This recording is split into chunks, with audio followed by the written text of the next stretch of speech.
everybody. It's me, Jason Dorchinski, and I'm driving through the inside of the Lane Motor Museum in a 1975 Mini Comtesse. Hey kids. There's the driving right here.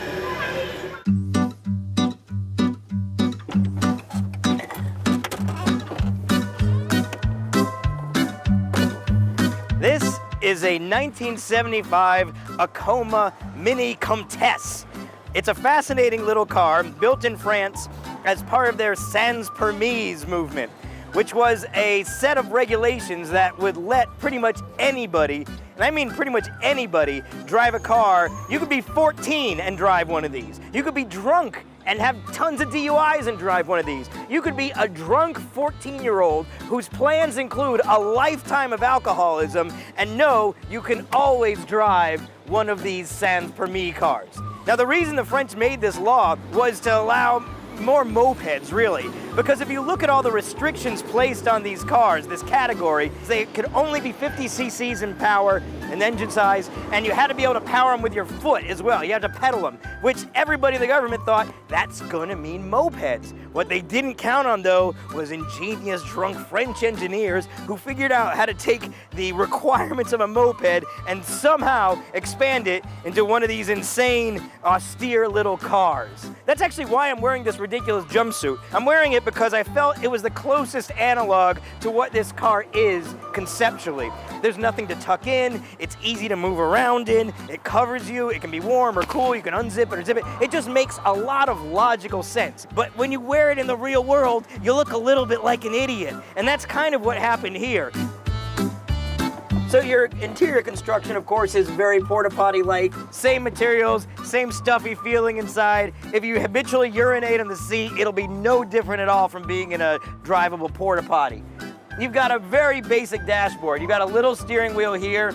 You got a little seat that's a lot like a bit of lawn furniture. It flips forward, and there's storage back here. Actually, a little more than you'd think to put a big chunk of cheese or bread or whatever the hell else you want. There's a little speedometer here that goes up to 60 miles an hour, and that right there might be the most beautiful bit of symbology of the incredible optimism of the human spirit. The only way this thing is going 60 miles an hour is if a truck comes up behind you and knocks it like a cue ball somewhere.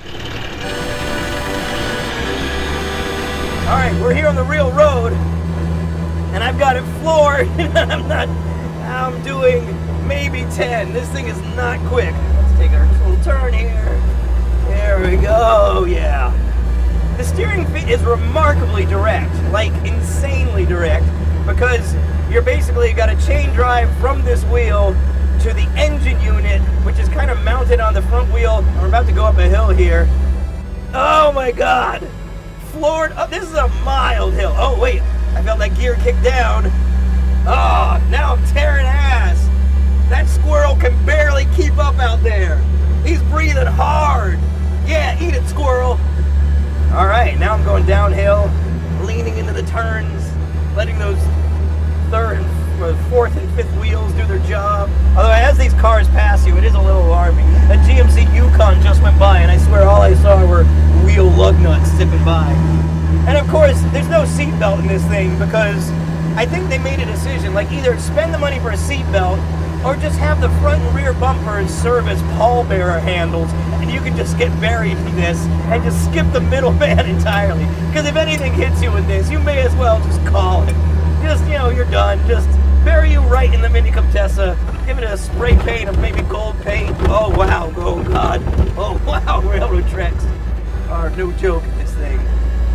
I'm not sure what they're using for suspension. In my head, based on the way it feels, I'm imagining like 3 canned hams are the things that are absorbing the shock.